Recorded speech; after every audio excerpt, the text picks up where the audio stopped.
Minister, ഈ നമ്മുടെ ചലച്ചിത്ര അക്കാദമിയിലെ ഇപ്പോൾ പുതിയ അധ്യക്ഷൻ വന്നു. ഇന്നലെ പ്രേംകുമാർ പറഞ്ഞൊരു പരാതി എന്ന് പറഞ്ഞാൽ എന്നെ ഒന്ന് വിളിച്ച് അറിയിക്കാമായിരുന്നു, അല്ലെങ്കിൽ പുതിയ അധ്യക്ഷൻ്റെ ചുമതല ഏൽക്കുന്ന ഒരു വലിയ സിനിമാ രംഗത്ത് പ്രവർത്തിക്കുന്ന ഓസ്കാർ കിട്ടിയ ഒരാളാണ്, അദ്ദേഹത്തിന് ചുമതല കൈമാറുന്നതിൽ എന്നോടൊരു വാക്ക് പറയാമായിരുന്നു എന്നൊരു പരിഭവം പറഞ്ഞു. അതിൽ കഴമ്പുള്ളതല്ലേ?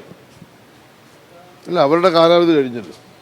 കാലാവധി കഴിയുമ്പോൾ സ്വാഭാവികമായിട്ടും ഗവൺമെൻറ്റിന് പുതിയ ഭാരവാഹികളെ തീരുമാനിക്കേണ്ട ഉത്തരവാദിത്തമുണ്ട്. ആ ഭാരവാഹികളെ തീരുമാനിച്ചു, അത് അതിൻ്റെ ഉത്തരവ് പുറപ്പെടുവിച്ചു എന്നതിന് അപ്പുറത്തേക്ക് അതിനകത്ത് ഒരു അതിശയപരമായിട്ടൊന്നും ഉണ്ടെന്ന് എനിക്ക് തോന്നുന്നില്ല. പിന്നെ സ്വാഭാവികമായിട്ടും പ്രേംകുമാറിനോട് പറഞ്ഞ് കാണുമെന്ന് ഞാൻ വിചാരിച്ചത്. കാരണം ഞാൻ ഇല്ലായിരുന്നു, ഞാൻ വിദേശത്തായിരുന്നു ഇത് ഉത്തരവാദിത്ത സമയത്ത്.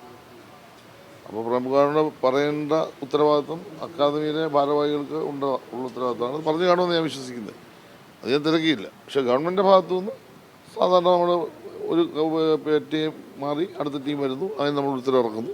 അതിനപ്പുറത്തേക്കൊരു സംഗതിയായിട്ട് നമ്മളതിനെ കാണുന്നില്ല. അദ്ദേഹത്തെ മാറ്റുന്നതിൽ പല കാരണങ്ങളും പറയുന്നുണ്ട്. പാർട്ടിക്ക് അനവഹിതനായി പോയി, അങ്ങനെ എന്തെങ്കിലുമൊക്കെ ഉണ്ടോ? നിങ്ങൾ അദ്ദേഹം 3 വർഷം അതിൻ്റെ വൈസ് ചെയർമാനായും 2 വർഷം അതിൻ്റെ ചെയർമാനായി സേവനം അനുഷ്ഠിച്ചു. ഒരു ചെറിയ കാര്യമാണ് ഇടതുപക്ഷ മുന്നണി ഗവൺമെൻറ് കാലത്ത് അദ്ദേഹത്തിന് കൊടുത്ത അംഗീകാരം. അതേ അഭിപ്രായം പറഞ്ഞതിൻ്റെ പേരിലാണ് അന്ന് മാറ്റത്തില്ല. അതിന് ആശാ സമരത്തെപ്പറ്റി അതേ എവിടെ അഭിപ്രായം പറഞ്ഞു എനിക്കറിയില്ല.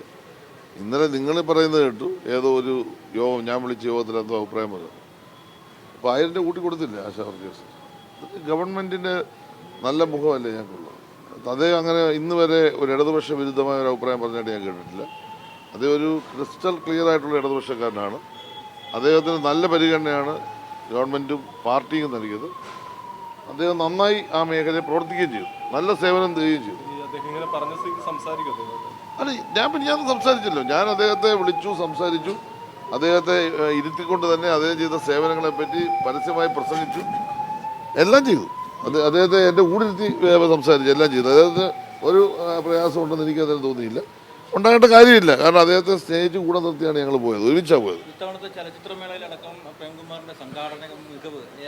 അല്ല, സംഘാടന മികവ് എന്ന് പറയുമ്പോൾ ഒരാളെ മാത്രമൊന്നുമില്ല, അത് ഗവൺമെൻറ്റിൻ്റെ പ്രവർത്തനത്തിൻ്റെ ഭാഗം കൂട്ടായ പ്രവർത്തനമാണ്.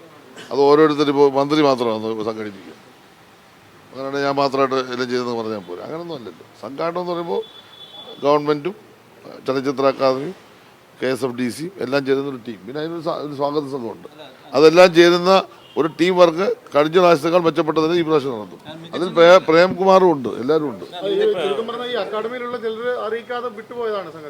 അല്ല, അതൊന്നും എനിക്കറിയില്ല. അക്കാദമിക്കാർ പറഞ്ഞു കാണുമെന്ന് ഞാൻ വിശ്വസിക്കുന്നത്.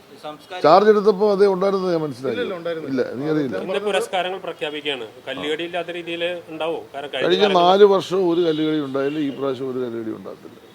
പിന്നെ ഇതെന്ന് പറയുന്നത് സാംസ്കാരിക മേഖലയിൽ അടുത്ത 5 വർഷം നടപ്പാക്കേണ്ട കാര്യങ്ങളെ സംബന്ധിച്ചുള്ള ഒരു വിഷൻ 2031 തൃശ്ശൂർ ചർച്ച ചെയ്യപ്പെടുന്നു. അപ്പോൾ സ്വാഭാവികം നല്ല ദിവസമാണ് ഇന്ന് അതിൻ്റെ പ്രഖ്യാപനം വരുന്നത്. അപ്പോൾ എല്ലാം കൊണ്ടും ഒരു സന്തോഷകരമായ അന്തരീക്ഷത്തിൽ നമുക്ക് ഇന്ന് സമാപിപ്പിക്കാം. സാംസ്കാരിക വകുപ്പ് പരിഗണിക്കേണ്ട കാലാവധി കഴിഞ്ഞില്ല. ഇപ്പം ഇനി 6 മാസമല്ലേ ഉള്ളൂ സാംസ്കാരിക വകുപ്പ്. അത് 2 മാസം പഞ്ചായത്ത് ഇലക്ഷൻ, പിന്നെ 2 മാസം അസംബ്ലി ഇലക്ഷൻ, പിന്നെ ആകെയുള്ളത് 2 മാസം. ആ 2 മാസത്തേക്ക് എന്ത് പരിഗണിക്കാൻ? സാംസ്കാരിക വകുപ്പ് പരിഗണിച്ചില്ലേ? 4.5 വർഷം അദ്ദേഹത്തെ പരിഗണിച്ച് അദ്ദേഹത്തിന് ഉന്നതമായ സ്ഥാനം കൊടുത്തില്ലേ? നിങ്ങൾ എന്തിനാ നമ്മുടെ മുമ്പിൽ പ്രേംകുമാർ ചെയ്ത സേവനങ്ങളെ അങ്ങേയറ്റം മാനിക്കുകയും ബഹുമാനിക്കുകയും ചെയ്യുന്നു ഞങ്ങൾ. പ്രേംകുമാറിനെ പോലൊരു കലാകാരന് നല്ല അംഗീകാരം കൊടുത്തു. അദ്ദേഹത്തെക്കാൾ നല്ല പിന്നെ കലാകാരന്മാരോ അല്ല അതിനേക്കാൾ കൂടിയ പിന്നെ മികവ് തെളിയിച്ച ആളുകളോ കേരളത്തിൽ ഇല്ലാഞ്ഞിട്ടാണോ? പക്ഷെ ഞങ്ങളോടൊപ്പം സഞ്ചരിച്ച ഒരാളാണ്, ഇപ്പോഴും ഞങ്ങളോടൊപ്പം സഞ്ചരിക്കുന്നു. അദ്ദേഹത്തെ ഞങ്ങൾ നല്ല അംഗീകാരം കൊടുത്തു. അദ്ദേഹം നന്നായി പ്രവർത്തിക്കുകയും ചെയ്തു. കാലാവധി കഴിയുമ്പോൾ പുതിയൊരു ടീമിനെ വെച്ചു, അത്രേ ഉള്ളൂ. ആ വെച്ച ടീം ഒട്ടും മോശമല്ല, നിങ്ങൾ തന്നെ പറയുന്നത്. ഇത് രണ്ടുകൂടെ പറയുന്നത്.